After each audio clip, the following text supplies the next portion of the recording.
ala alihi wa ashabihi wa mawala amma ba'd.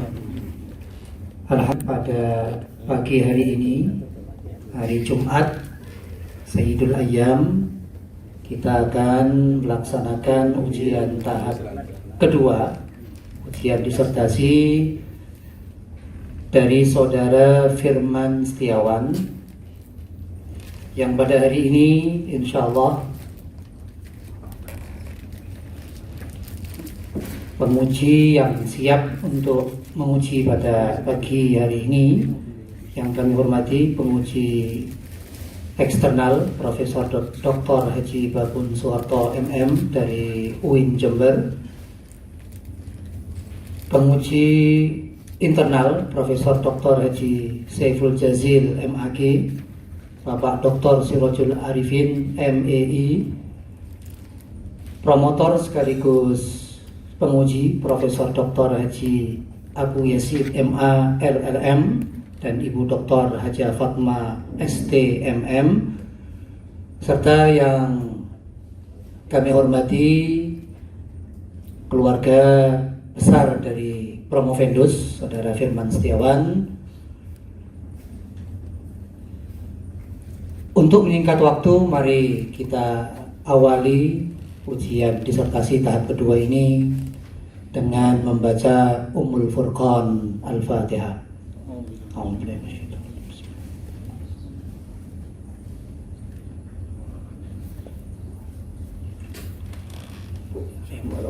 Amin ya rabbal alamin.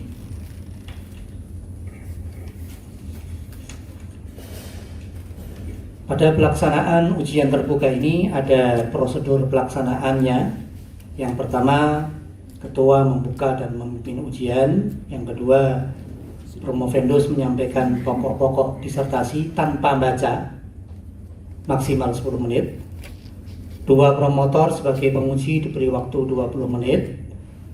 Tiga penguji utama diberi waktu 45 menit. Sekretaris 10 menit. Ketua sebagai penguji diberi 10 menit. Sidang tim penguji 10 menit. Yudisium dan penyerahan tanda kelulusan 5 menit. Kesan pesan promotor maksimal 10 menit. Setelah itu diakhiri dengan ucapan selamat dari penguji dan seluruh undangan. Bapak Ibu sekalian, untuk yang pertama kami beri kesempatan kepada Promovendus untuk menyampaikan pokok-pokok disertasi tanpa membaca dalam waktu maksimal 10 menit. Silakan. Baik, terima kasih. Assalamualaikum warahmatullahi wabarakatuh. Bismillahirrahmanirrahim. Alhamdulillah. Wassalatu wassalamu ala rasulillah. Wa la hawla wa la quwata illa billah. Amma ba'du.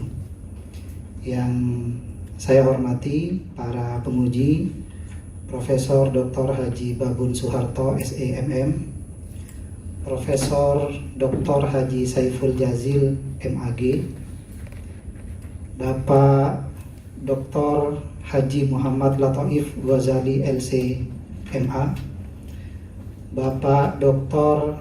Sirojul Arifin SS MEI, dan juga para promotor Profesor Dr. Haji Abu Yazid MA LLM dan Ibu Dr. Haja Fatma STMM RSA.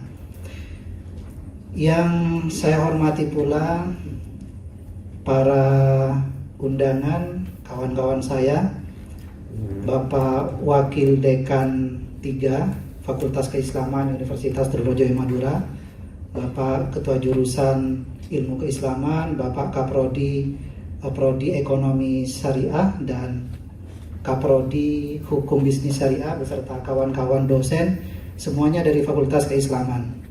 Dan juga yang saya takdimi, saya cintai kedua orang tua saya yang hadir hari ini, dan juga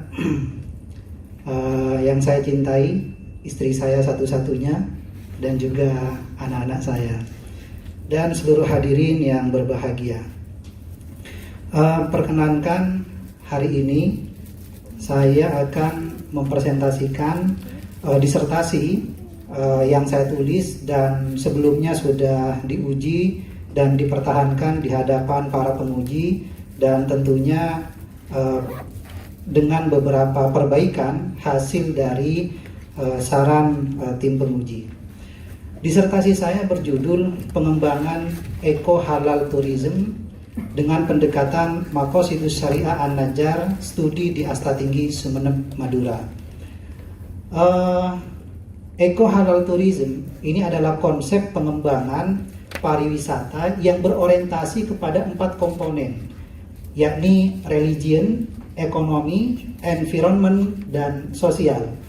Nah, konsep ini sebenarnya diilhami dari teorinya John Elkington, yaitu triple bottom line, bahwa kinerja itu diukur berdasarkan 3 komponen, yaitu ekonomi, environment, dan sosial, yang kemudian oleh Dwyer dan Stoddard ini kemudian diterapkan pada pengembangan pariwisata berkelanjutan. Sehingga prinsip di dalam pengembangan pariwisata berkelanjutan itu didasarkan kepada 3 komponen tadi, yakni ekonomi, environment, dan sosial. Nah, tetapi banyak tokoh yang kemudian mengatakan bahwa menjaga lingkungan, termasuk kerusakan lingkungan yang terjadi saat ini, itu lebih diakibatkan bukan karena persoalan sosial, bukan karena persoalan ekonomi, tetapi karena persoalan krisis intelektual dan spiritual. Sehingga kerusakan lingkungan itu menunjukkan bahwa rusaknya moral masyarakat. Nah, ada yang menarik dari gagasan Lynn White.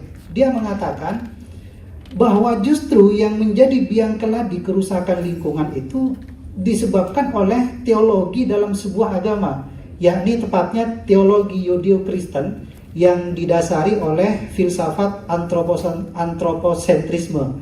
Nah, paham ini mengatakan bahwa pusat alam semesta itu adalah manusia, dan manusia itu menempati posisi yang tertinggi. Sehingga oleh karena itu manusia itu memiliki hak sepenuhnya untuk memanfaatkan alam ini, termasuk melakukan eksploitasi. Nah, teologi ini mengatakan bahwa yang dimaksud dosa itu justru ketika tidak memanfaatkan alam ini. Maka bukan dosa ketika kemudian alam ini dimanfaatkan, bahkan dieksploitasi untuk kepentingan manusia. Jadi kerusakan lingkungan di abad ke-17 menurut pendapatnya Lynn White itu justru didasari oleh perspektif teologis di dalam agama Kristen. Nah, makanya kemudian Lynn White ini mengatakan bahwa lebih banyak ilmu pengetahuan dan lebih banyak teknologi itu tidak akan membuat kita keluar dari krisis ekologi sampai kita menemukan agama baru.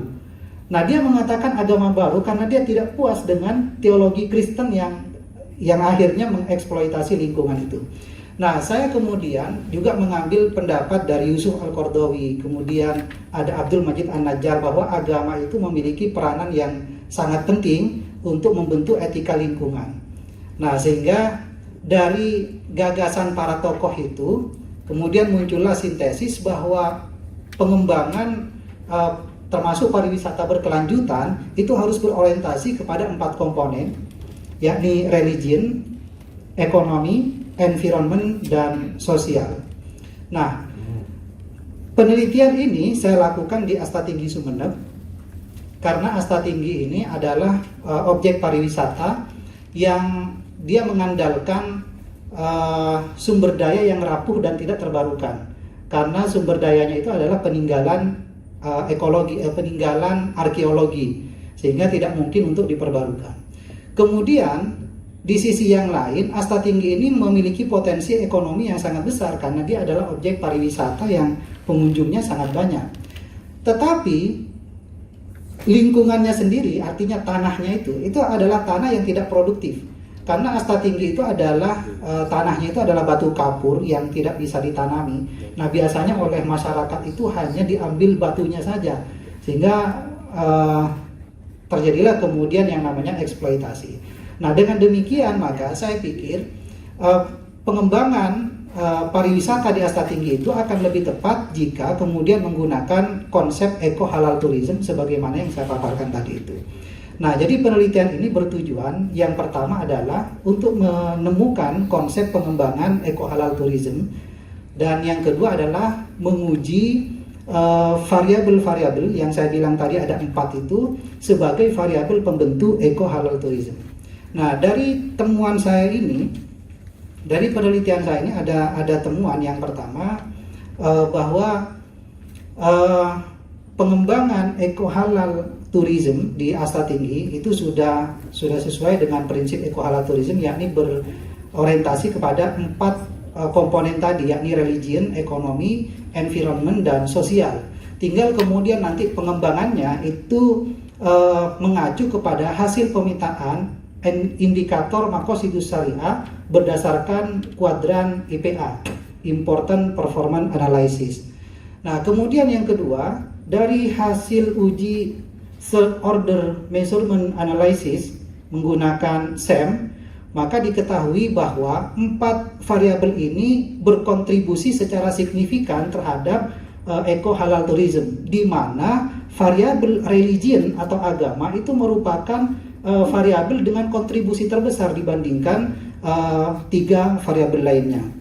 Nah, temuan dalam penelitian saya ini menjadi revisi ya terhadap pemikiran John Elkington tadi, di mana kinerja itu hanya diukur dengan 3 komponen, yakni ekonomi, environment, dan sosial, sekaligus menjadi penguat terhadap pendapat Lynn White, kemudian Sabikov, Yusuf Al-Qardawi, dan Abdul Majid An-Najjar tentang peran agama di dalam membentuk etika lingkungan.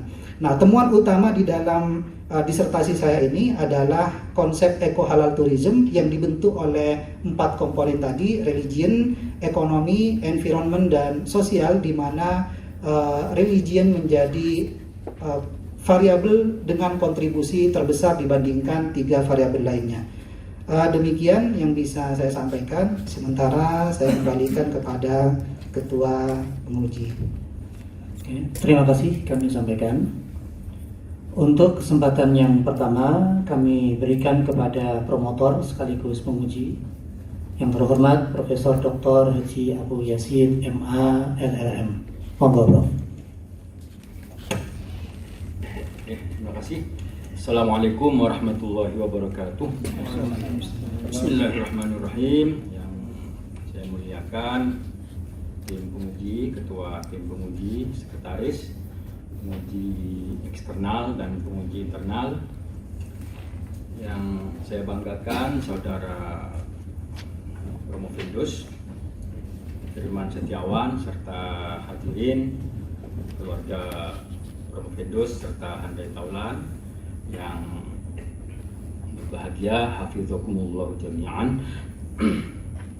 Pertama, saya ingin menyampaikan ucapan terima kasih dan sekaligus ucapan selamat ya kepada saudara Promovendus atas segala kinerjanya selama ini, di mana akhirnya sampai juga ya kepada tahap ujian terakhir, yaitu terbuka promosi doktor. Tentu selama ini Promovendus sudah melakukan banyak penggalian data, didiskusikan, dianalisis dan seterusnya, dan juga diuji verifikasi naskah, kemudian ujian tertutup ya. Nah, dalam ujian terbuka dan promosi doktor ini saya ingin mengkonfirmasi ya lebih jelas lagi. Ini kan disertasi ini dalam KKNI, kerangka kualifikasi nasional Indonesia, ini paling tinggi ya. Jadi produk keilmuan, pendidikan juga ini kalau nggak salah di level 9 ya. Jadi paling tinggi, tidak ada yang lebih tinggi lagi daripada jenjang doktor dengan disertasi ini. Karena itu tentu disertasi ini harus memberikan manfaat dan gagasan menarik sebagai sumbangsih kepada dunia ilmu dan dunia akademik dan masyarakat luas gitu ya. Dalam forum diskusi ini saya ingin mengkonfirmasi ulang secara lebih nyata. Coba dijelaskan gagasan penting apa yang bisa disumbangkan dari disertasi ini ya. Tentu gagasan tidak sembarang gagasan, karena ini level 9 ya, harus ada nilai-nilai kebaruan ya.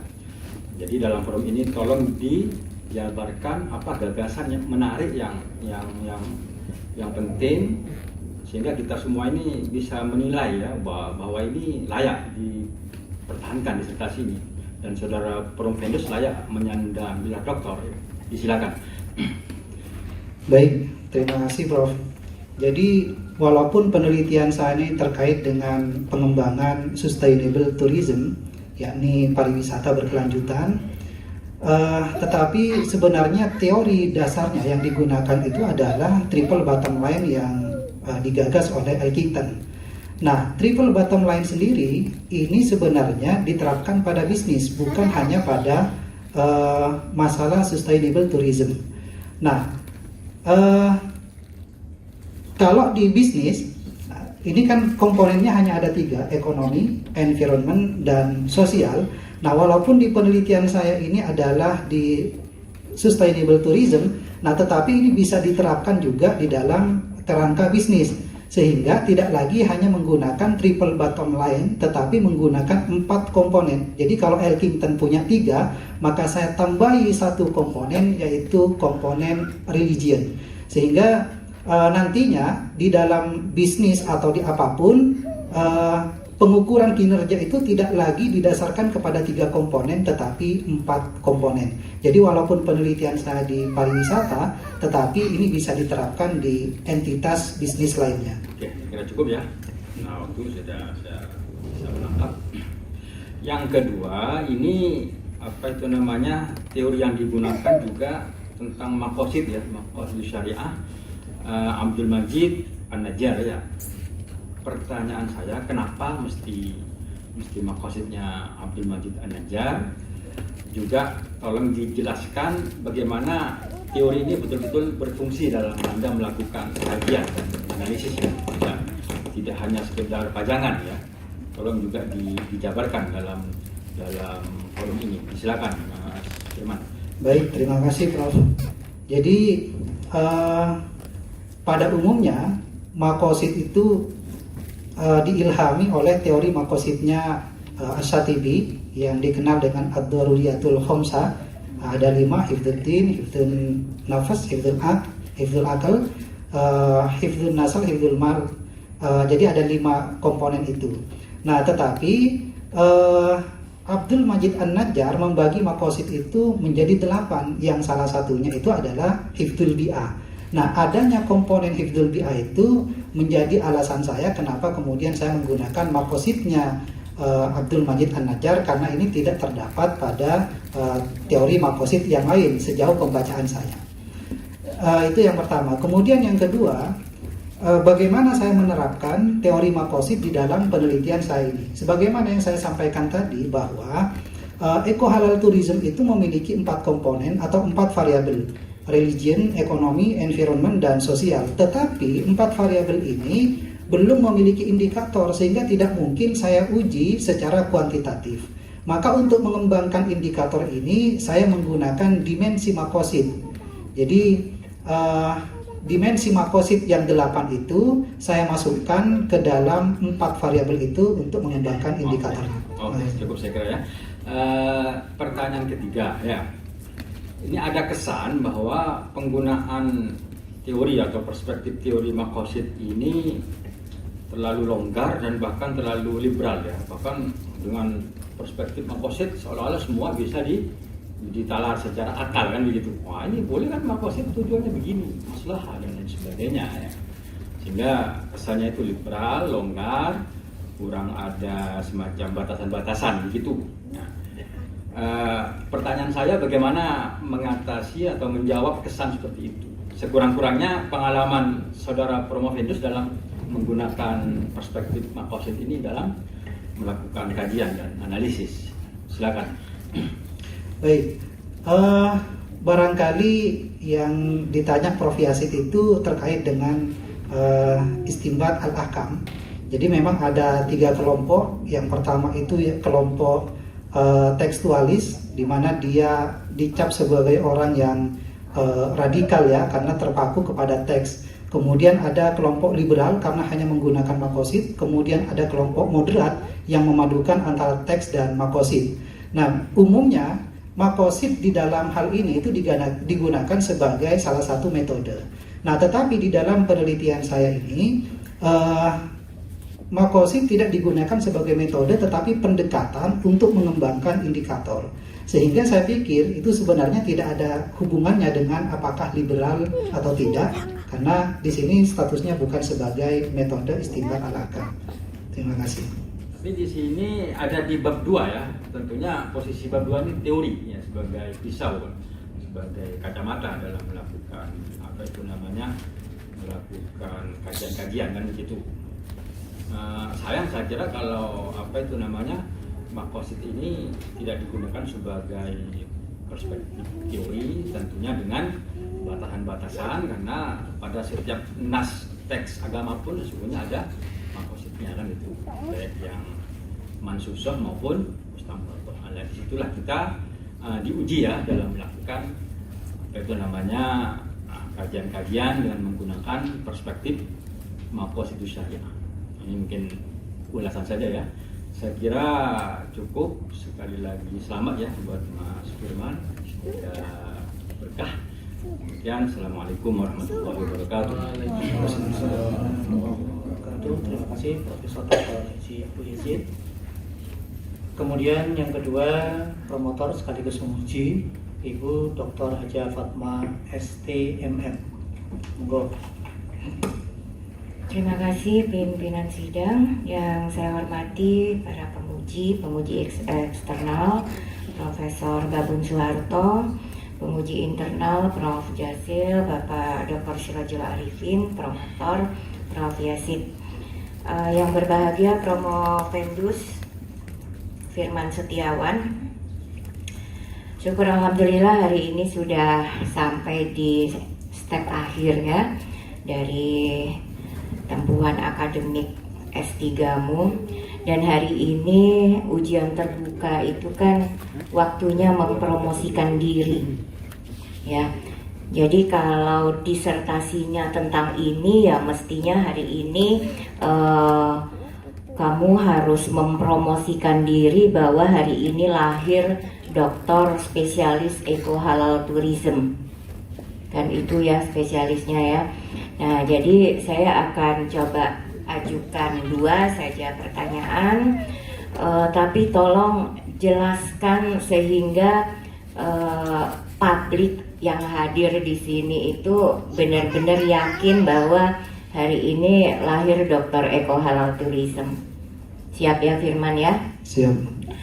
Yang pertama, sebenarnya ini kan kalau kita bicara kekinian itu bicara Sustainable Development Goals ya, yang diimplementasikan di segala bidang termasuk tourism.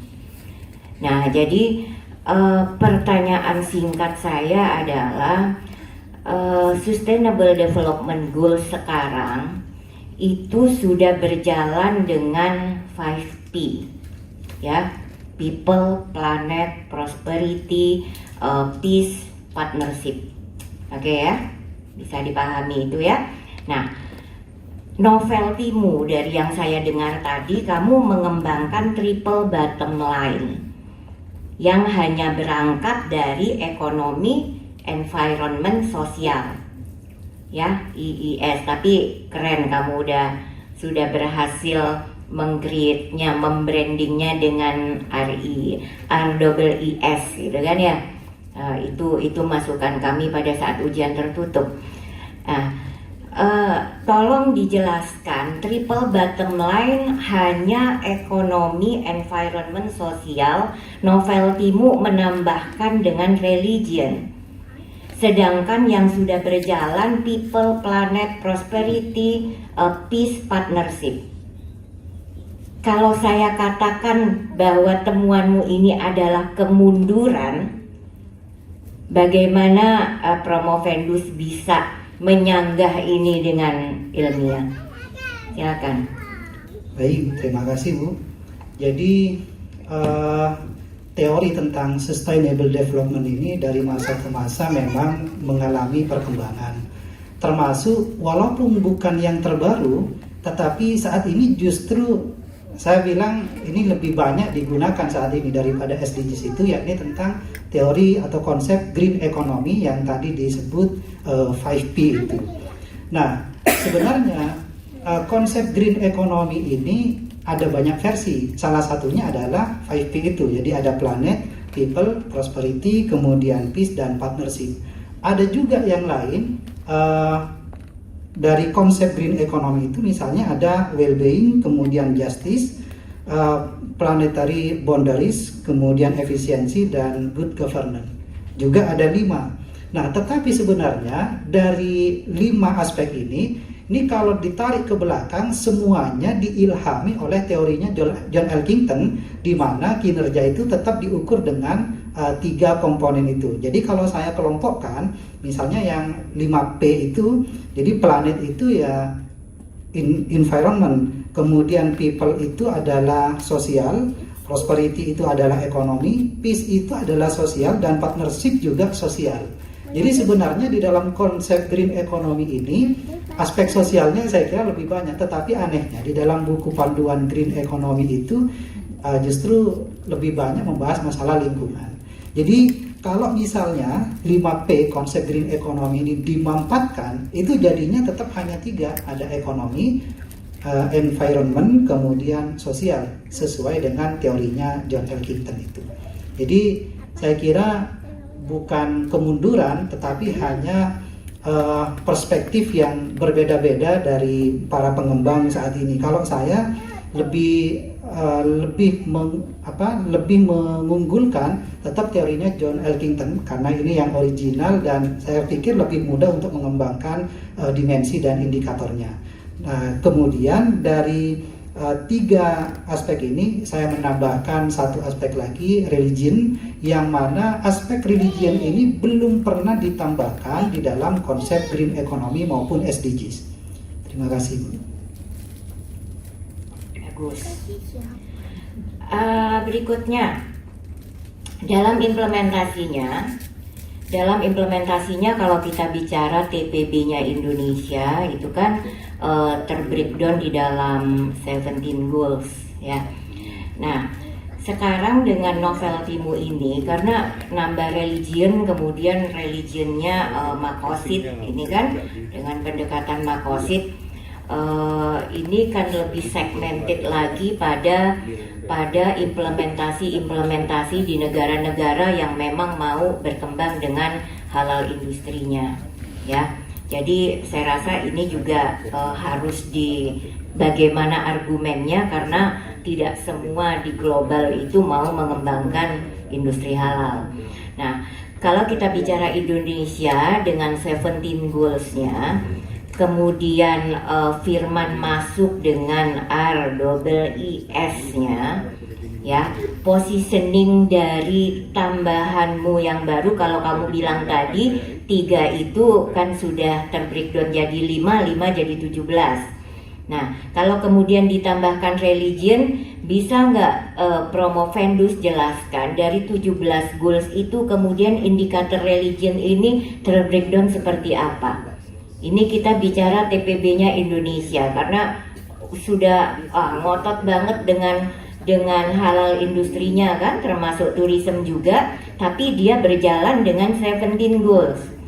Nah, sekarang Firman bilang ada tambahan 1 religion. Bagaimana positioningnya dari 17 goals yang ada itu menurut Promovendus? Tambahkan bagaimana indikatornya dari R itu? Baik, terima kasih, Bu. Jadi pertama, saya kembali ke paradigma awal ya, kenapa saya menambahkan religion itu, bahwa biang keladi kerusakan lingkungan dan sosial saat ini itu berawal dari filsafat sekularisme, di mana mereka memisahkan kehidupan manusia dengan agama itu. Nah, makanya di temuan saya ini saya bilang bahwa temuan saya ini sekaligus menolak dan melemahkan paham sekularisme itu. Di sini saya tegaskan bahwa agama itu memiliki andil yang besar dalam proses pemulihan lingkungan dan sosial. Nah, Kemudian variabel religion di dalam penelitian yang saya kembangkan ini memiliki 4 dimensi. Ini 4 dimensi artinya variabel yang memiliki dimensi paling banyak dibandingkan variabel yang lain. Jadi ada hifdzuddin, hifdzu insaniyatul insan, kemudian hifdzun nafas dan hifdzul akal. Nah, nanti tinggal di breakdown indikatornya itu. Nah, misalnya salah satunya adalah bagaimana menciptakan rasa nyaman dan rasa aman bagi seluruh masyarakat termasuk wisatawan misalnya. Salah satunya itu. Nah, tetapi yang lain-lain sebenarnya banyak. Di dalam ringkasan itu sudah saya jelaskan di halaman 56. Terima kasih.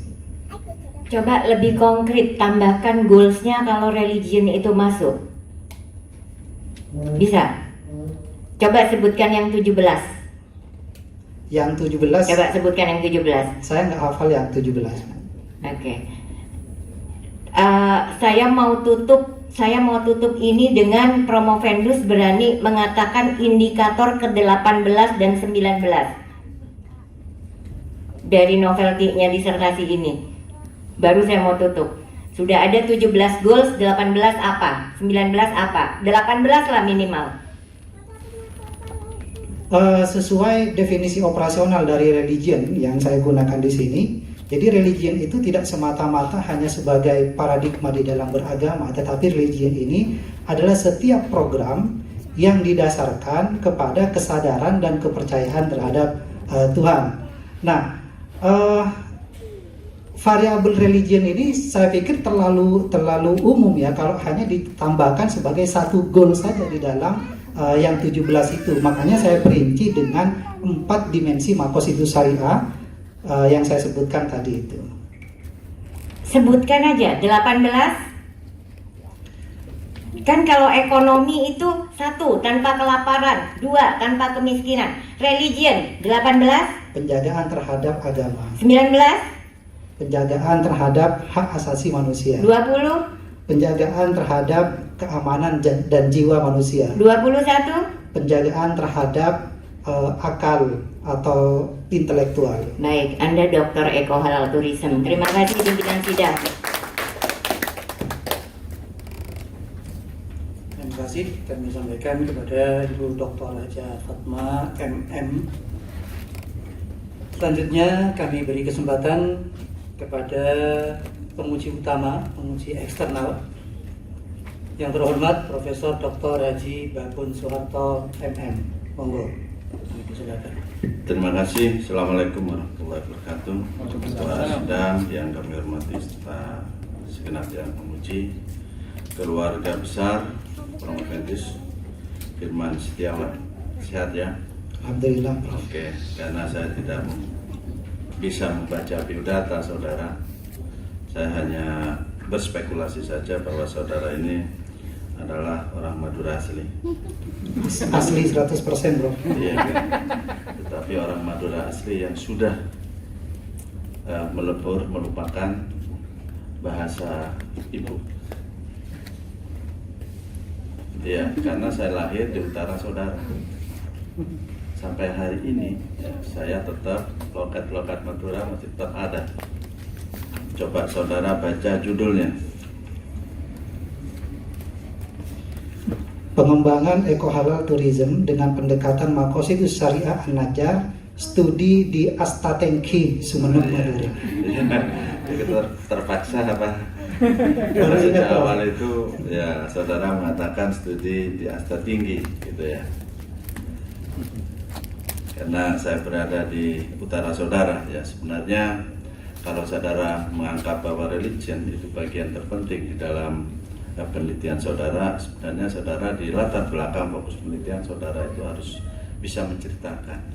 Karena di utara rumah saya itu ada ya suatu tempat dan itu tidak sepi daripada pengunjung. Namanya adalah Bujuk Penaungan. Saya tetap pakai logat Madura. Bujuk Penaungan. Ya, bahasa Indonesia apa? Tahu. Memang biasanya saya menyebut Bujuk Penaungan. Iya, karena saya di sanalah saya lahir gitu ya. Bukan bucui. Ya, bukan bucui. Gitu ya. Sebelum ke sana ya ada tempat wisata kan gitu ya. Ada namanya Pantai Slopeng, ya, ke timur, ke barat ada Ampuntan, ada Pasoksokan dan sebagainya, dan terus muter itu sampai kepada Bangkalan lagi. Ya. Apakah saudara sudah merevisi semua apa yang saya sampaikan pada saat tertutup? Sudah, Prof. Ya. Saya menyampaikan bahwa orang akan membaca sebuah disertasi, gitu ya. Itu tidak akan membaca apakah ini tertarik atau tidak, apakah bagus atau tidak. Tapi yang terpenting di sana adalah ketertarikan seseorang untuk membaca lebih lanjut, dan itu ada di latar belakang. Dan latar belakang itu saudara sebenarnya harus menggambarkan ya bagaimana yang namanya wisata ya yang ada di Madura. Makanya di Madura itu ada Bangkalan, Sampang, Pamekasan ya. Baru saudara menciptakan di sana, baru saudara itu menggambarkan bahwa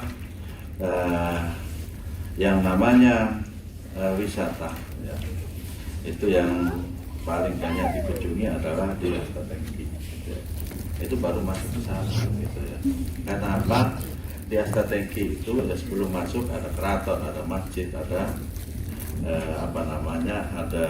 ada makam ya, raja-raja yang ada di Astatengki itu gitu ya. Itu saudara menciptakan di sana, tapi saya tidak melihat di sana ya, di latar belakang ya. Kalau saudara itu mengeksplor di sana, saya kira itu menjadi lebih bagus disertasi saudara. Tetapi apapun saya tetap mengapresiasi luar biasa ya Romo Mendus yang hari ini sudah bisa berdiri ya di hadapan UNY pada ujian terbuka. Belum lagi ya ada namanya ya banyak ya di Sumeneb itu ada Pulau Oksigen Gili apa namanya itu? Gili Agung. Gili apa? Gili Liang. Ya. Itu banyak gitu ya. Saudara belum diungkap di sana gitu ya. Apalagi nanti saudara dikaitkan dengan yang namanya makosid syariahnya itu gitu ya. Ini yang apa namanya perlu saudara nanti tambahkan gitu ya. Walaupun ini sudah terbuka. Selanjutnya ya tentunya di dalam disertasi ini ya saudara ini sudah bersusah payah. Pasti ada sesuatu yang saudara banggakan di dalam disertasi ini. Coba saudara sampaikan apa yang saudara banggakan pada disertasi saudara, silakan. Barangkali terkait dengan saran yang pertama juga, jadi saya memahami kalau itu dianggap kekurangan karena saya tidak banyak mengeksplor di latar belakang pada beberapa objek pariwisata itu, karena di latar belakang itu saya lebih banyak berbicara tentang paradigma teori.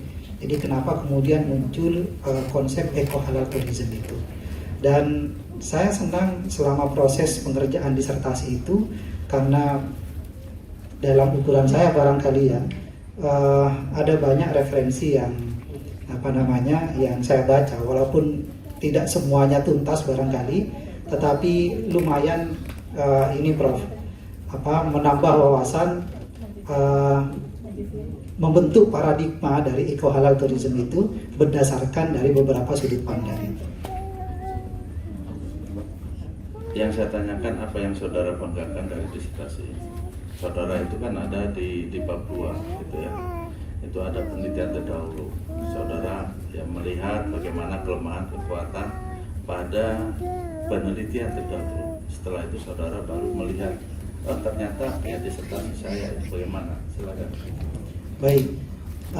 Sebagaimana yang beberapa kali saya sampaikan di awal, bahwa di penelitian terdahulu itu walaupun tidak secara eksplisit menjelaskan teori John Elkington, tetapi semuanya berdasarkan pada itu.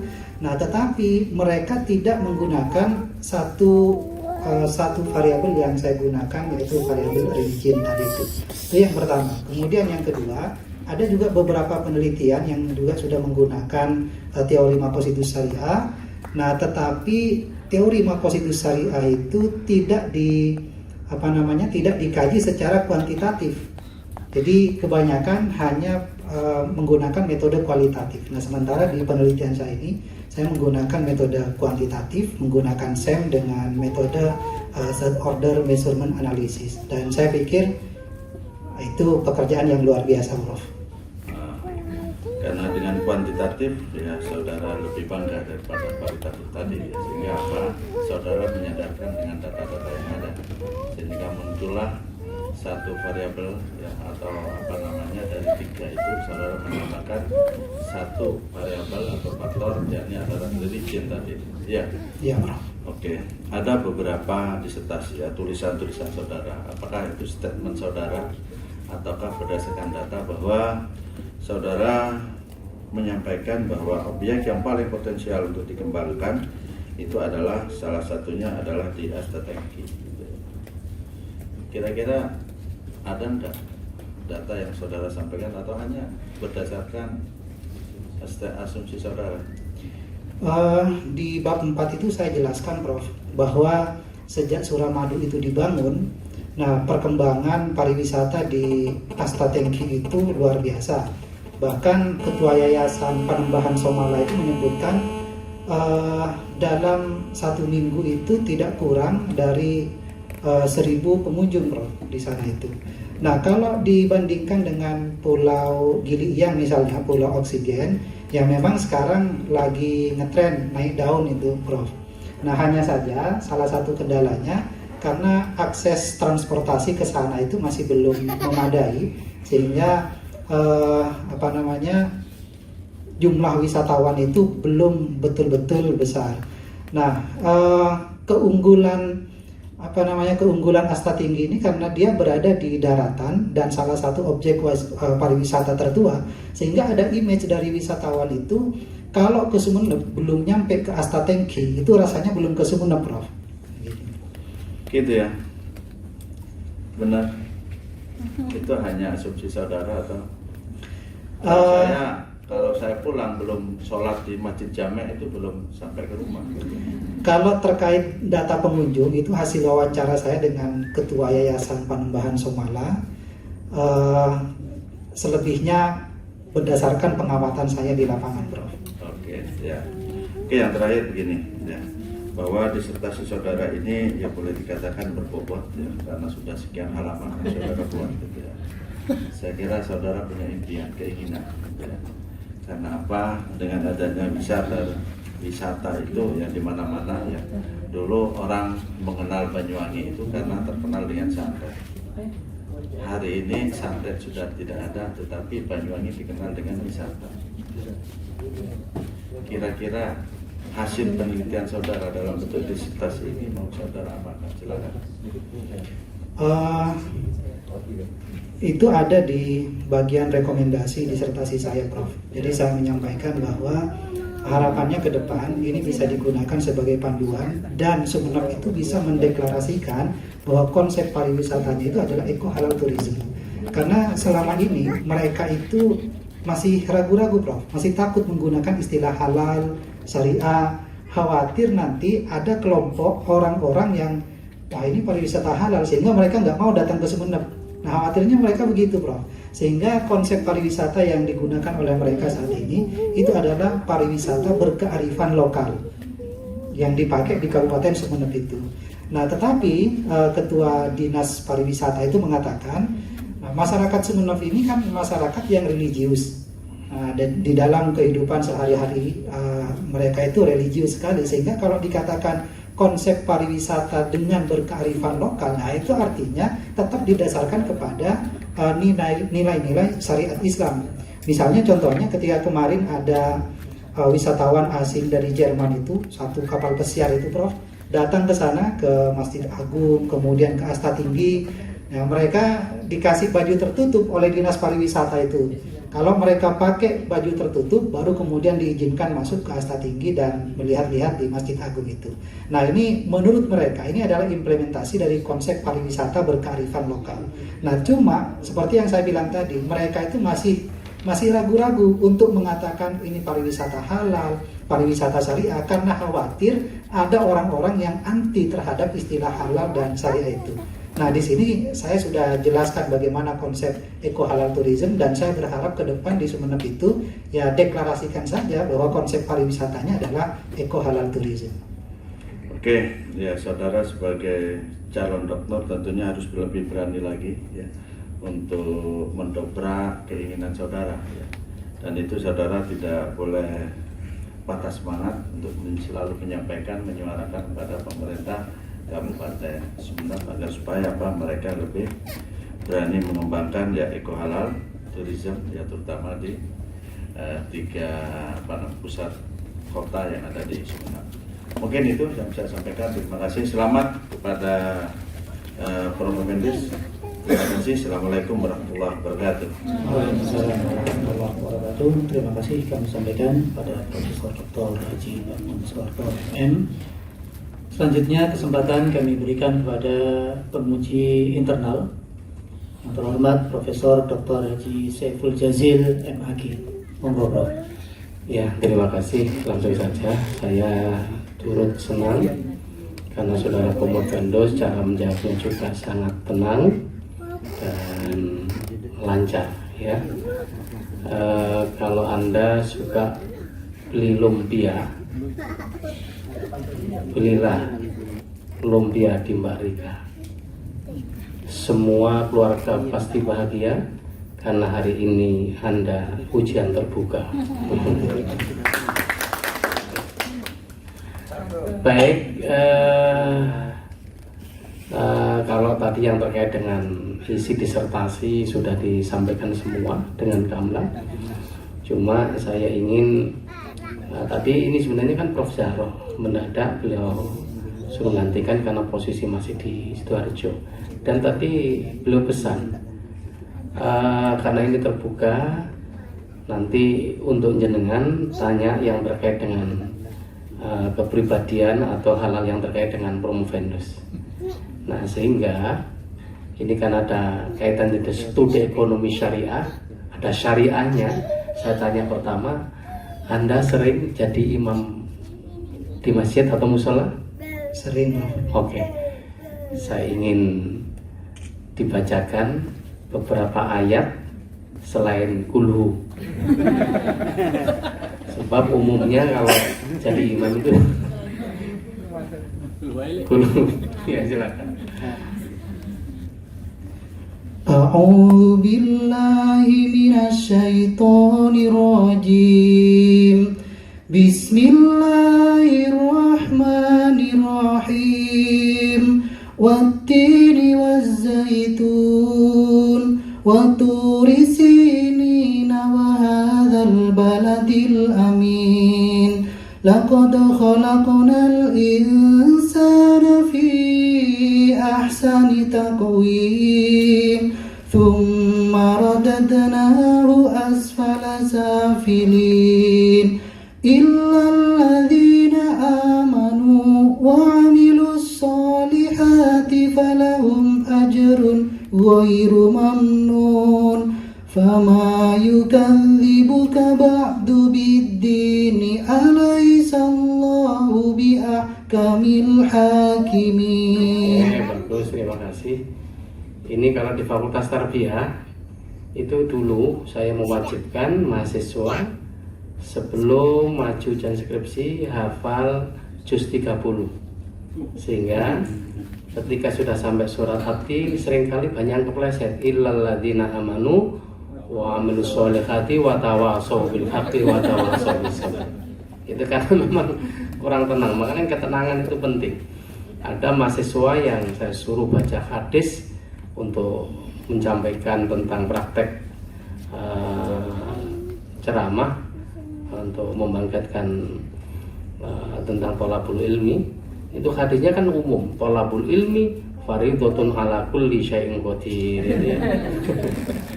Itu karena kurang tenang, dan alhamdulillah Anda sangat tenang hari ini. Nah, di dalam disertasi Anda ini Anda mengembangkan satu konsep atau satu prinsip religion tadi ya. Dan tadi sudah secara eksplisit Anda sudah menceritakan ketika ada turis datang, pemerintah daerah mengharuskan mereka berpakaian yang menutup aurat. Nah, cuma ini kan yang terkait dengan eco halal tourism, dan Anda sudah menjelaskan tadi eco halal tourism ini dikembangkan berdasarkan nilai-nilai dan prinsip-prinsip ajaran Islam. Yang saya tanyakan, menurut Anda hukum menutup jilbab atau menutup kepala bagi perempuan itu wajib atau sunnah? Wajib, Prof. Wajib. Nah, ketika ada turis yang datang tidak berjilbab, apakah kalau ini betul-betul dipraktekkan dan dilaksanakan, apakah nanti ada aturan bahwa semua yang datang ke Astana Tinggi harus pakai jilbab? Kalau Iya, gimana? kalau turisnya non muslim tentu tidak diwajibkan menggunakan jilbab, Prof. Karena yang wajib menggunakan jilbab itu ya tentu adalah muslim atau muslimah, termasuk kewajiban menutup aurat. Iya. Iya, terus. Ya, jadi saya ulangi, yang wajib menutup aurat itu adalah muslim dan muslimah. Ya, tentu kalau jilbab ini adalah muslimah, Prof. Tetapi kalau non muslim itu kan tidak wajib menggunakan jilbab, termasuk tidak wajib menutup aurat. Jadi yang khitab itu kan berlaku adalah untuk yang non muslim, yang muslim, supaya yang muslim ini tidak melihat auratnya. Sementara yang tidak muslim, nah itu tidak terkenai hukum khitab. Hanya saja untuk menghormati budaya lokal, maka kemudian turis yang non muslim itu tetap dianjurkan untuk menutup auratnya, artinya berpakaian secara sopan. Oke. Nah, tapi kemudian di sini kan ada bukan hanya eco halal tourism, tapi ada dengan pendekatan maqasid syariah an-najjar. Anda tadi sudah menyebutkan salah satu dari maqasid syariah yang dikembangkan oleh an-najjar adalah hifdzul bi'ah. Sehingga pertanyaannya, apakah ketika Anda memahami konsep hifdzul bi'ah, ini bi'ah berlaku hanya untuk orang Islam, atau bi'ah itu siapapun yang datang, baik orang Islam maupun non muslim, karena yang Anda bidik adalah lingkungannya, adalah kondisi, apakah hanya berlaku bagi orang Islam saja, sehingga tidak ada aturan yang ketat ya bagi orang non muslim seperti yang Anda katakan? Bagaimana Anda memahami maqasid syariah hifdzul bi'ah ini? Baik, jadi memang ada hukum-hukum itu yang dikhususkan hanya untuk muslim saja, Prof. Tetapi juga ada hukum-hukum yang itu berlaku untuk semuanya, baik muslim maupun non-muslim. Misalnya kewajiban untuk menjaga keamanan dan lain sebagainya. Nah, itu kan tidak hanya terbatas kepada muslim saja. Nah, termasuk di dalam masalah hifdzul bi'ah. Nah, ini berlaku untuk semuanya, Prof. Jadi baik yang muslim maupun yang non-muslim, nah itu terkena kewajiban secara operasional maksud saya. Nah, terkena kewajiban untuk melaksanakan prinsip hifdzul bi'ah itu. Begitu, Bro. Ya, artinya bahwa Anda mau meralat dengan pendapat pertama, kewajiban untuk memakai dan menutup aurat ketika sudah memperlakukan eco halal itu bukan hanya orang Islam, tapi juga non-muslim ketika masuk di lingkungan eco halal tourism. Nah, makanya yang saya bilang tadi, kewajibannya barangkali bukan kewajiban syar'i, tetapi kewajiban operasional. Oke, ya, tapi berarti nanti akan berlaku untuk semuanya. Baik, terima kasih, sudah bagus ini, Zat. Dan akhirnya kalau Anda ke Pak Ahmad, jangan lupa naik motor. Saya ucapkan selamat karena sudah Anda layak jadi dokter sekarang. Ya. Terima kasih. Terima kasih kami sampaikan Profesor Dr. Haji Saiful Jazil, Kiai Haji Saiful Jazil, karena Kepala Ma'had. Selanjutnya kami persilakan Bapak Dr. Sirajul Arifin, MEI. Monggo.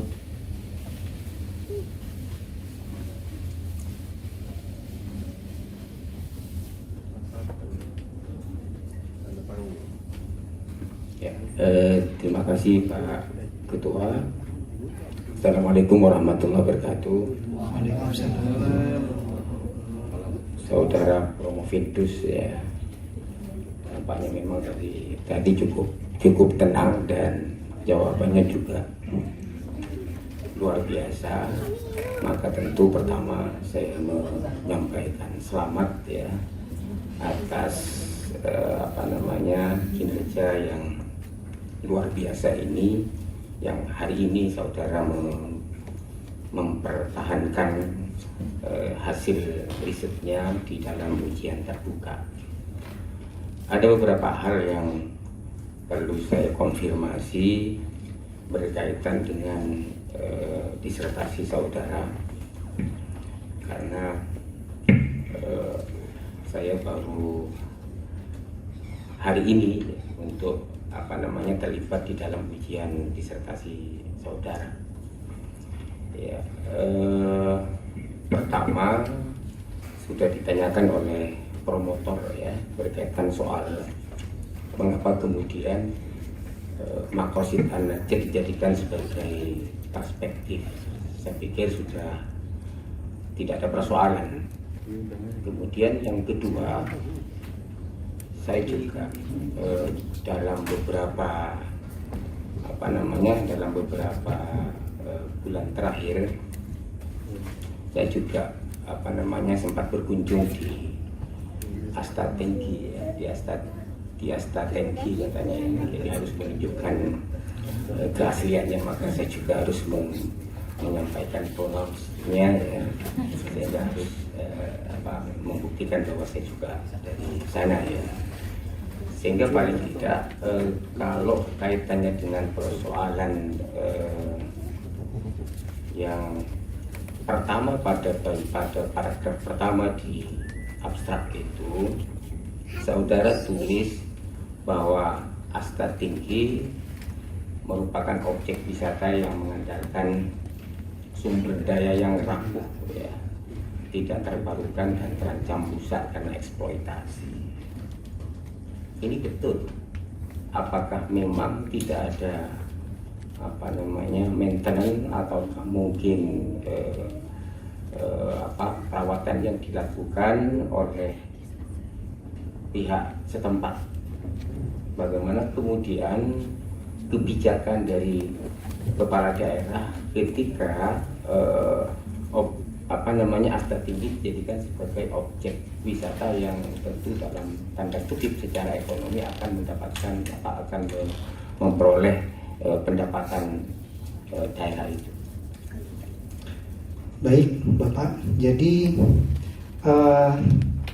saya mengatakan bahwa Asta Tinggi itu mengandalkan sumber daya yang rapuh karena memang di sana itu objeknya kan peninggalan arkeologi dan itu sudah terverifikasi sebagai cagar budaya sejak tahun 2017, sehingga merubah atau menghilangkan itu tentu tidak boleh. Kalau maintenance sebenarnya ada dilakukan di sana itu. Nah, cuma yang saya maksud terancam rusak itu bukan objek arkeologinya sebenarnya, karena perawatan itu sudah dilakukan, tetapi yang ada ancaman merusak itu justru dari lingkungan sekitar, sebagaimana yang saya sampaikan tadi bahwa Asta Tinggi ini kan lokasinya berada di atas bukit dan itu adalah bukit kapur dan tanahnya itu tidak produktif karena di situ hanya ada bebatuan. Nah, masyarakat itu saya dapat informasi dari Ketua Yayasan Panembahan Sumala itu bahwa justru ini salah satunya yang mengkoordinir itu adalah kepala desanya. Nah, itu melakukan penambangan di sekitar Asta Tinggi itu karena memang tanahnya tidak produktif, Pak. Maka yang bisa yang bisa dihasilkan di sekitar Asta Tinggi itu adalah menggali batunya itu, menambang batu kapurnya itu. Nah, di sana itu banyak gua-gua di sekitaran Asta Tinggi itu yang sebenarnya berpotensi menjadi salah satu objek wisata di lingkungan Asta Tinggi, tetapi sekarang sudah banyak yang rusak karena adanya penambangan itu. Termasuk misalnya Yayasan Panembahan Sumala itu beberapa kali melakukan penghijauan di sana, tetapi oleh masyarakat setempat itu justru dirusak. Nah, Yayasan Panembahan Somala tidak tahu juga ini siapa yang merusak. Nah, alasan merusaknya itu ya karena kalau misalnya nanti itu dihijaukan, maka batunya itu tidak bisa lagi ditambang. Nah, penambangan batu itu yang kemudian berpotensi merusak peninggalan arkeologi yang ada di sana. Sebenarnya kalau peninggalan arkeologinya sendiri itu sudah ada perawatan dari pengurus yayasan itu, walaupun saya lihat selama saya penelitian itu ada beberapa kekurangan, misalnya pengelolaan keuangan yang tidak transparan sehingga alokasi dana yang digunakan untuk biaya maintenance itu juga tidak maksimal. Nah, biasanya di sana itu dilakukan perawatan hanya 1 tahun sekali ketika hari jadinya Kabupaten Sumeneb itu. Nah, sementara di hari-hari lain tidak ada. Situs wisata itu dia milik masyarakat ataukah milik pemerintah? Sekarang kalau dulu dikelola oleh pemerintah, nah tetapi sekarang sudah dikelola oleh yayasan, namanya Yayasan Panembahan Somala. Nah, sebenarnya beberapa tahun yang lalu Asta Tinggi ini menjadi sengketa, Pak. Jadi sengketa itu antara Yayasan Penjaga Asta Tinggi atau YAPASTI dengan Yayasan Panembahan Somala atau YPS. Nah, jadi YAPASTI ini adalah orang-orang, sekelompok orang-orang yang katanya dulu diberi mandat oleh Raja-Raja Sumeneb itu untuk menjaga Asta Tinggi. Nah, orang-orang yang diberi mandat oleh Raja-Raja Sumeneb dulu untuk menjaga Asta Tinggi ini tugasnya diwariskan secara turun-menurun. Sampai sekarang itu sudah generasi kesekian, Pak, dan itu tugas yang diserahkan oleh leluhurnya. Nah, penjaga-penjaga ini kemudian membentuk yayasan namanya YAPASTI. Nah, tetapi ada keturunan kerajaan Sumeneb yang kemudian tidak menerima hal itu. Mereka mengklaim bahwa Asta Tinggi ini miliknya mereka, milik keluarga, bukan milik penjaga. Nah, keluarga-keluarga kerajaan ini juga membentuk yayasan namanya Yayasan Panembahan Somala. Nah, makanya kemudian beberapa tahun yang lalu terjadi sengketa antara penjaga Asta Tinggi dengan keluarga kerajaan dalam Yayasan Panembahan Somala itu. Nah, tetapi di tahun 2019 itu keluar putusan pengadilan yang menetapkan bahwa Asta Tinggi itu adalah milik keturunan raja-raja yang berada di bawah naungan Yayasan Panembahan Somala. Ya, berarti ketika ini ada peralihan ya dari yang awalnya dikelola oleh pemerintah karena memang menjadi aset pemerintah, tapi kemudian ada peralihan kepemilikan menjadi milik yayasan misalnya, tentu kan tetap harus ada keterlibatan pemerintah di dalam menjaga keberlangsungan situs wisata religi ini.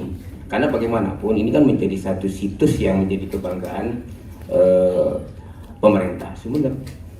Nah, ini kalau toh kemudian misalnya ada persoalan, maka tentu ini harus ada di dalam rekomendasi. Di saat ini di program pemerintah pusat itu kan ada penguatan destinasi wisata yang berbasis halal tourism, seperti mungkin yang dilakukan yang diteliti oleh, kalau tidak salah Rustam yang di wilayah luar Jawa misalnya, itu kuat ketika ada program pengembangan wisata halal tourism itu, maka ini sangat direspon. Nah, sementara ketika ini sudah ada situs yang dianggap sebagai halal tourism, tapi kemudian dibiarkan oleh pemerintah, ini kan menjadi persoalan.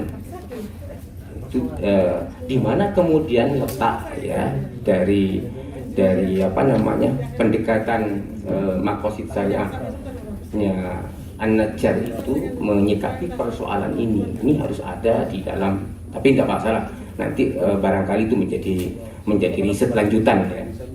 Menjadi riset lanjutan berkaitan dengan persoalan eko halal yang sebenarnya perspektifnya adalah perspektif makasih. Tentu sebenarnya kalau ini pendekatan yang dilakukan oleh An-Najjar itu ada satu titik singgung berkaitan dengan persoalan hifdzul bi'ah misalnya, seharusnya itu juga diperkuat di dalam analisis.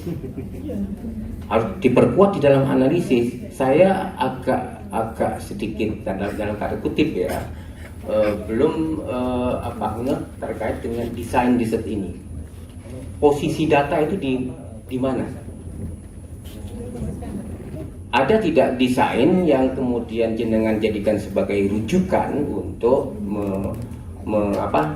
untuk memperkuat bahwa desain data dengan analisis dan lain semacamnya itu ada pada posisi ini? Ya, jadi penelitian saya ini kan menggunakan mixed method. Jadi yang pertama itu adalah kualitatif. Nah, ini tujuannya adalah untuk mendevelop teori. Dan yang kedua adalah kuantitatif untuk menguji teori. Nah, pada tahap pertama itu saya melihat bagaimana pengembangan ekohalal tourism di asta tinggi. Nah, tujuannya di sini adalah untuk membangun hipotesis. Nah, hipotesis ini yang kemudian nanti saya uji di metode kuantitatif di tahap kedua. Nah, pada umumnya hipotesis ini kan dibentuk berdasarkan teori-teori yang sudah ada. Nah, tetapi karena teori yang saya gunakan, yakni konsep ekohalal tourism ini adalah teori yang ya sebenarnya baru ya, walaupun tidak genuine 100% dari saya. Nah, tetapi ini bisa dikatakan baru sehingga saya tidak bisa mengutip teori-teori untuk membangun hipotesis itu. Nah, hipotesis ini saya bangun dengan melakukan penelitian dengan pendekatan kualitatif yang saya lakukan di tahap pertama, yakni dengan cara mengetahui bagaimana pengembangan ekohalal tourism di asta tinggi. Ya, untuk itu ya, saya paham terkait dengan persoalan mixed methodnya ya. Tetapi sebelum ke kuantitatifnya, ini kan ada semacam desain yang banyak digunakan oleh para peneliti itu, ketika misalkan menyampaikan data ya pada bab tertentu, kemudian ada analisis pada bab tertentu. Nah, ini posisi ini dalam disertasi ini seperti apa? Jadi tidak saya mengkaitkan dengan persoalan kuantitatifnya ya, tapi bagaimana kemudian di dalam kualitatif inilah yang harus clear dulu berkaitan dengan desainnya. Ya, jadi pada tahap pertama, yakni penelitian kualitatif itu melihat apakah indikator-indikator ekohalal tourism itu sudah dilaksanakan di asta tinggi Sumeneb atau tidak.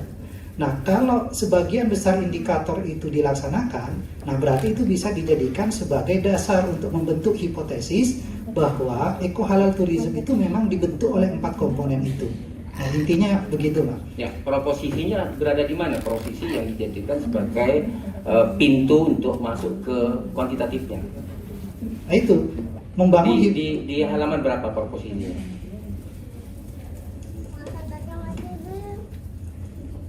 Karena itu nanti yang akan menjadi sequentialnya kan di situ ya. Jadi dari kualitatif kemudian diakhiri dengan proposisi. Nah, proposisi itulah yang menjadi starting point untuk masuk ke wilayah kuantitatifnya. Karena dari sana maka baru bisa masuk ke wilayah kuantitatifnya. Belum muncul ya secara tegas ya. Kalau ada di halaman 228, Pak. 228. 228 dia sudah masuk ke ini kan. Tapi yang maksud saya ini yang sudah selesai di kualitatif itu kan harus diakhiri dengan proposisi yang menggambarkan bahwa ini ada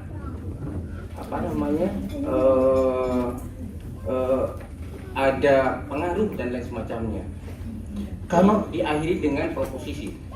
Jadi kalau kualitatif itu kan tidak melihat apakah ada pengaruh atau tidak.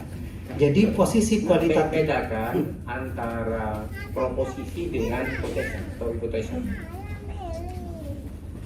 Ya, jadi karena memang penelitian kualitatif saya di tahap pertama ini adalah untuk merumuskan hipotesis itu, Pak. Dan hipotesis ini yang saya uji nantinya di metode kuantitatif. Betul, yang itu kan sudah masuk Mas ya, sudah masuk ke kuantitatifnya. Tetapi yang saya maksudkan proses transitori antara pada saat di dalam penelitian di awal di kualitatifnya itu ada proposisi yang bisa mengantarkan pada penelitian kuantitatifnya. Ya kalau memang belum ya dicoba dijemput lagi karena ini sebenarnya masih ada banyak yang perlu diperbaiki ya. Ini kan belum selesai kan sebenarnya ya, masih ada contoh misalkan banyak yang masih perlu diperbaiki, misalkan Ahmad Muzaki, nggak ada Ahmad itu, yang ada Ahmad ya. Banyak, kemudian pasca sarjana yang sebenarnya pasca sarjana langsung, tapi ada juga pasca sarjana. Ini ada beberapa yang barangkali itu juga menjadi bagian nanti untuk terkait sebelum ini diupload dan diserahkan ke perpustakaan harus clear ya. Jadi yang saya maksud itu tadi perlu dipertimbangkan berkaitan dengan proposisi yang menjadi transitori antara penelitian kualitatif masuk ke sekuensial kan ya, ke penelitian kualitatifnya. Yang sering ini kan terputus di situ. Ya, jadi jangan kemudian tiba-tiba kalau memang hipotesa jelas di metodologi di bab 3 ya itu tidak ada persoalan ya.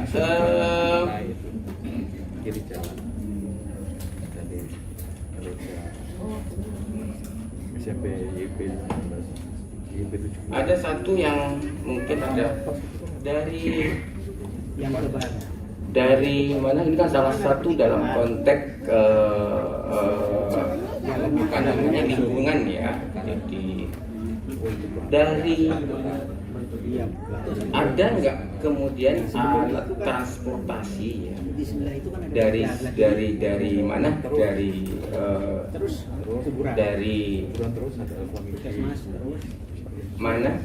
dari satu titik ke titik lain sampai kemudian dia masuk ke wilayah mana, ke wilayah statistik itu, entah misalkan dari terminal Pamoloan atau dari jalan mana, ada kalau yang khusus itu tidak ada, Pak. Nah biasanya yang ada itu adalah angkutan antar desa, nanti yang dipakai kalau angkutan umum. Tetapi biasanya orang yang berwisata ke Astatengki itu tidak menggunakan kendaraan umum, tetapi biasanya mereka menggunakan kendaraan pribadi atau menggunakan travel. Dan travel ini juga sudah disiapkan oleh pemerintah daerah. Sehingga hasil di mana instrumennya dengan antara nomor berapa itu ya? Antara 36 dengan 43 muncul bukan yang di halaman sekian. Transportasi menuju dan dari Astatengki mudah didapat. Kata-kata mudah kan berarti ada alat transportasi dari terminal seperti yang dilakukan misalkan di tempat wisata di mana ya, di Gresik ya. Ini memang ada tempat transportasi dari satu titik ke titik yang lain, ini untuk memudahkan para pengunjung yang memang tidak tergabung di dalam konteks transportasi yang by sewa dan lain semacamnya itu ya. Jadi karena ini pengaruh juga terkait dengan satu indikator yang menjadi pertanyaan di dalam satu instrumen ini. Ya itu kan pertanyaan Pak. Jadi jawabannya gimana? Ada nggak dilihat di jawabannya itu masuk ke 1 atau masuk ke 5, ke 4? Nah jawaban itu bervariatif Pak. Karena kalau misalnya yang mereka maksud itu adalah kendaraan umum, maka itu sulit untuk didapat. Tetapi karena kebanyakan di sana itu menggunakan travel atau kendaraan pribadi, maka rata-rata mereka menjawab kendaraan mudah didapat.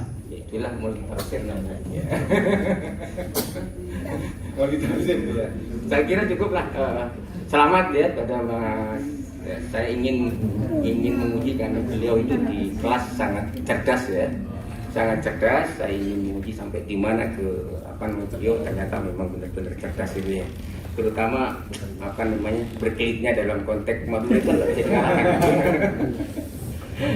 ya, terima kasih, selamat, dan terutama selamat bagi UTM yang juga ikut bergabung di dalam penguatan SDM, dan juga selamat kepada keluarga besar Mas Firman ya, ini luar biasa. Assalamualaikum warahmatullahi wabarakatuh. Waalaikumsalam warahmatullahi wabarakatuh. Terakhir, ketua sidang. Ya, nggak banyak yang akan saya tanyakan kepada Promovendus. Tadi sudah disampaikan terkait dengan temuan dalam penelitian ini. Karena ini adalah promosi, saya minta kepada Promovendus Firman Setiawan mengulang lagi temuan dalam penelitian ini, tapi dengan bahasa selain Indonesia dan Madura. Baik, In English or in Arabic?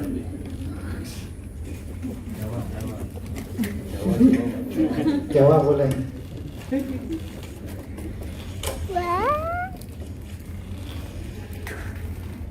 Naqahat nata'iju hadhihi dirasa nadhariyata John Elkington wa Larry Dwyer wa James A. Stoddard haula al-muhassalati sulasiyah li siyahatil mustadamah bil idafati ila ta'zizi nadhariyata Philip Shabikov wa Lynn White wa Yusuf Al-Qardawi wa Abdul Majid An-Najjar haula dawri ad-dini fi tahqiqil murunatil bi'ah. An-natijatu ar-ra'isiyah li hadhihi ad-dirasa hiya namudhajus siyahatil halal alladhi shakkalahu mukawwinu RIS, ay religion, economy, environment and social. Haitsu tabara al-mukawwinu ad-dini huwa al-juz'ul aktsaru ahmiyatan fi tatwir siyahatil bi'iyatil halal li'annahu ihtawa ala akbar musahamatan muqaranatan bil mukawwinat as-salasatil ukhra. Terima kasih. Ya, itu kalau nggak baca tambah layak, Dokter. Oke, dalam penelitian ini Anda menggunakan pendekatan An-Najjar ya, padahal banyak sekali kitab-kitab terkait dengan maqasid. Anda bisa menyebutkan kitab-kitab maqasid selain An-Najjar? Pertama tentu yang paling populer itu adalah Asy-Syatibi. Kemudian ada Al-Ghazali, saya lupa nama kitabnya. Kemudian ada Ar-Raisuni. Saya juga lupa nama kitabnya, hanya ingat sama tokohnya yang sering kali dipakai. Ar-Raisuni, kemudian ada Abu Zahra, kemudian ada Jasir Auda, termasuk Yusuf Al-Qardawi juga. Nah, sebenarnya yang punya konsen di bidang lingkungan atau hifdzul bi'ah ini ada dua, yakni Abdul Majid An-Najjar, kemudian ada Yusuf Al-Qardawi.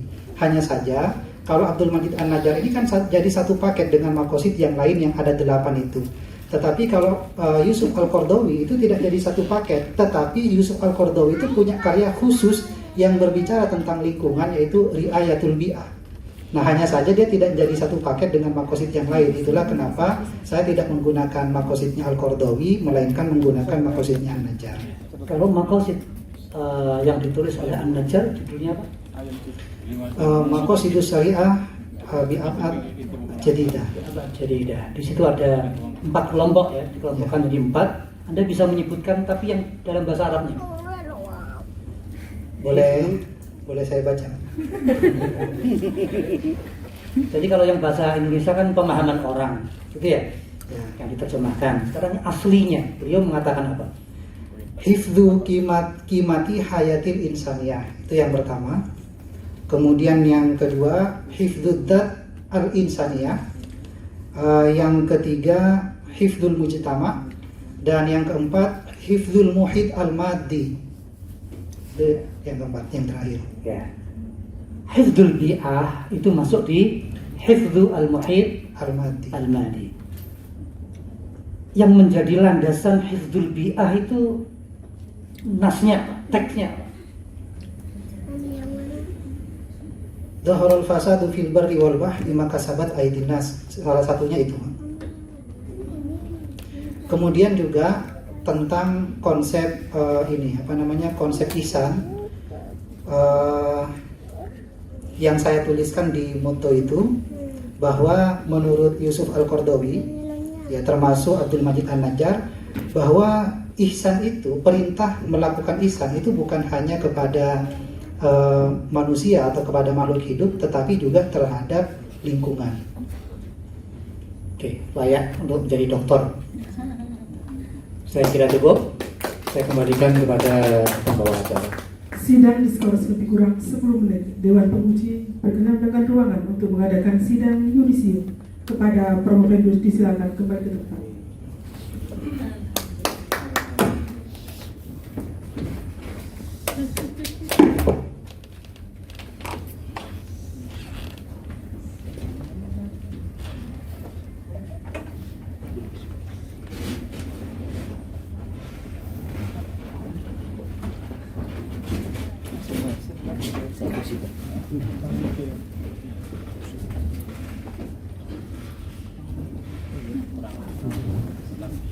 Disertasi tahap kedua atas nama Firman Setiawan, NIM F03319019, lahir di Sumeneb 27 April 1986, tahun masuk program doktor 2009, masa studi 6 semester.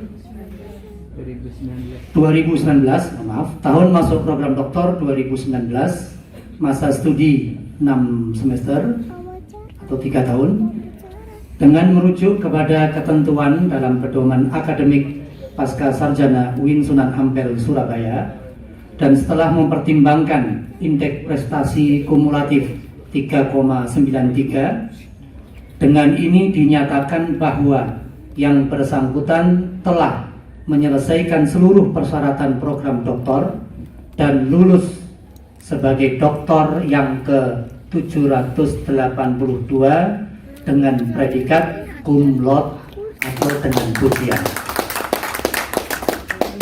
Ditetapkan di Surabaya pada 15 Juli 2022, pimpinan sidang Dr. Muhammad Lataif Ghazali LC MA ditandatangani.